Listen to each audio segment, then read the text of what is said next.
사랑하는 님 여기 계시며 오시네. 하느님은 진리이십니다. 진리를 찾는 사람은 그에게 그 진리가 명백하거나 그렇지 않거나 하느님을 찾습니다. 사람들을 명상으로 이끌고 또 하느님께 인도하는 길로 이끄는 모든 충동은 은총의 효과로 간주되어야 합니다. 이것은 여러 표시나 자연스러운 역량들이 사용되었을 때에도 마찬가지입니다. 무엇인가에로 불리우는 것, 그것이 바로 성소입니다. 우리는 단순한 내적 성찰이나 실현 가능한 여러 가지 길을 살펴보는 것으로는 성소를 발견할 수 없습니다. 그 해결책은 기도에서 찾아져야 합니다. 영혼은 주님이 그 영혼 자체를 위하여 그것을 찾으시는 왕국에서만 그 자신을 찾을 수 있고 또 평화를 찾을 수 있습니다. 넘치도록 풍성하게 주어지는 이 충만함 외에는 아무것도 요구하지 않으면서 이 왕국을 원할 때에 우리는 이를 은총의 왕국이라고 부릅니다. 우리에게는 신앙의 대상이 보이지 않습니다. 그러나 보이지도 않고 감각적으로 도달할 수도 없는 그 대상은 그래도 즉각적으로 우리에게 현존하며 우리에게 와 닿습니다. 그리고 우리를 멈추게 하고 우리가 그분께로 마음을 정할 수 있도록 해주십니다.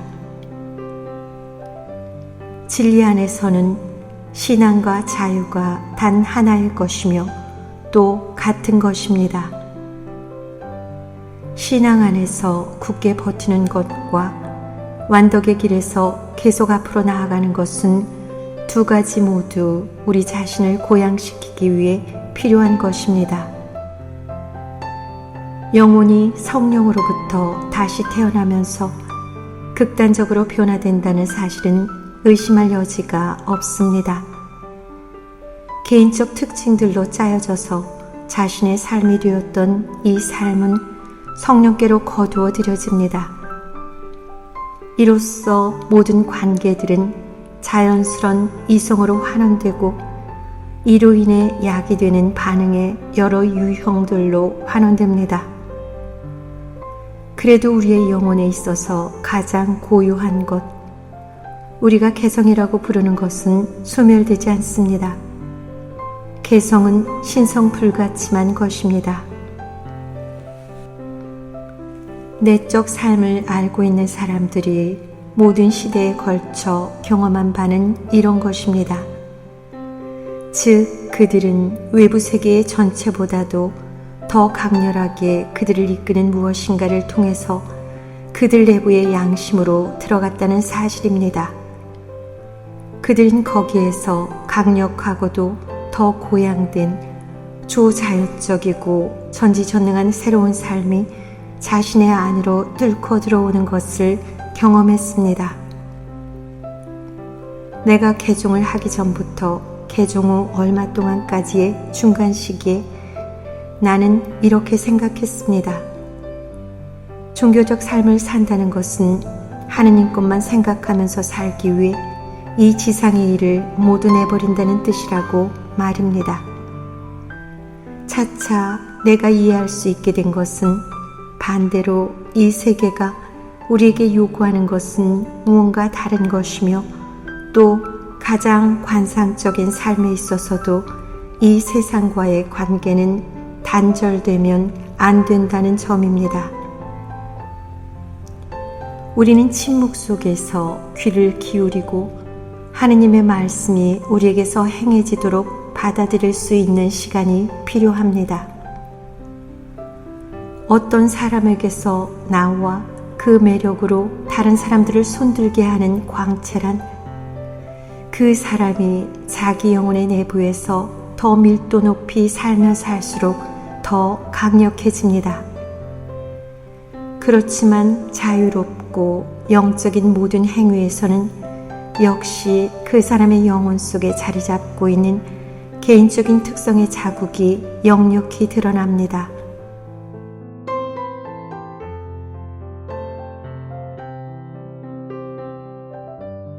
하느님과 결합되도록 부르심을 받는다는 것은 영원한 삶으로 부르심을 받는 것입니다.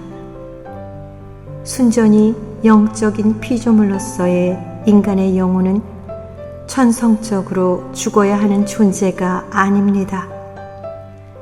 게다가 영적인 인간으로서의 영혼은 자신의 삶을 초자연적으로 승화시킬 능력이 있습니다.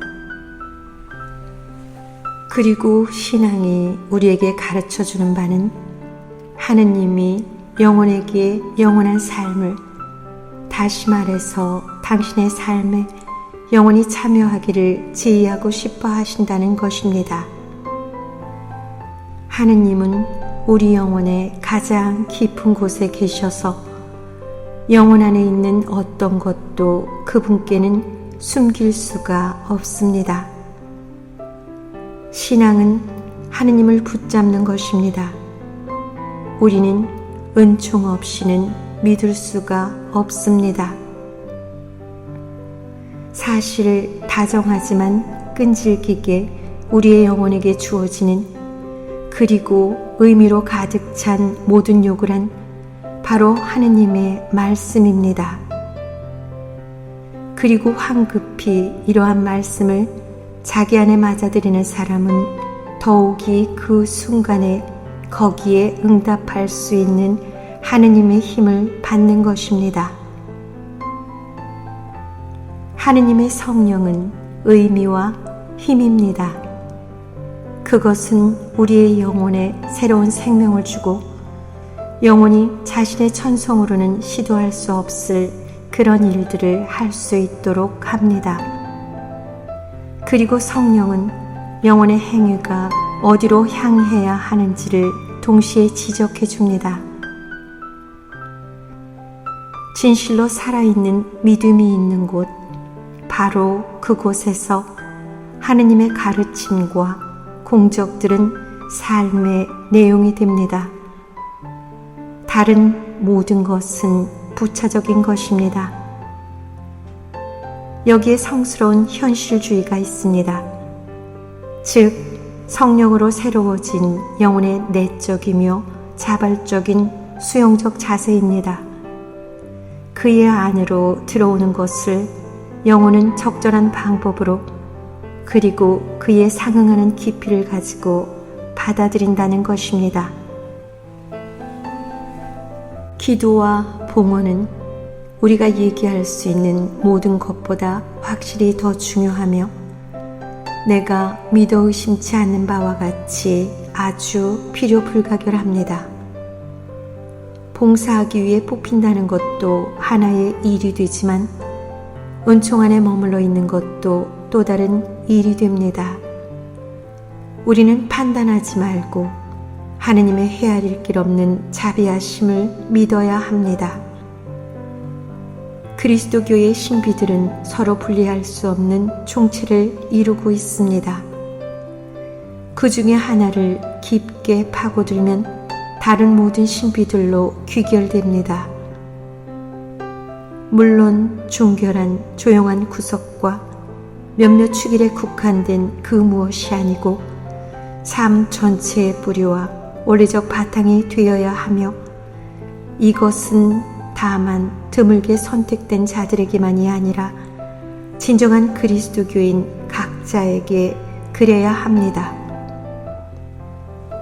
아버지의 뜻을 행하는 사람에게는 하느님께서 스스로 아는 법과 사랑하는 법을 가르쳐 주십니다. 역시 가장 열성적인 포기의 자세로 하느님이 그에게 기대하시는 바를 행하는 사람에게도 하느님의 삶은 그의 내적 삶이 됩니다. 그리고 그는 자기 자신 안에서 하느님을 발견하게 됩니다. 내적인 기도로 몇 시간을 보내는 동안에 하느님이 우리의 영혼 안에 행하시는 일은 섬광처럼 우리 인간의 눈에는 보이지 않습니다. 이것은 은총을 위한 은총입니다. 그리고 삶의 모든 다른 시간들은 이 선물에 감사하기 위해 있는 것입니다.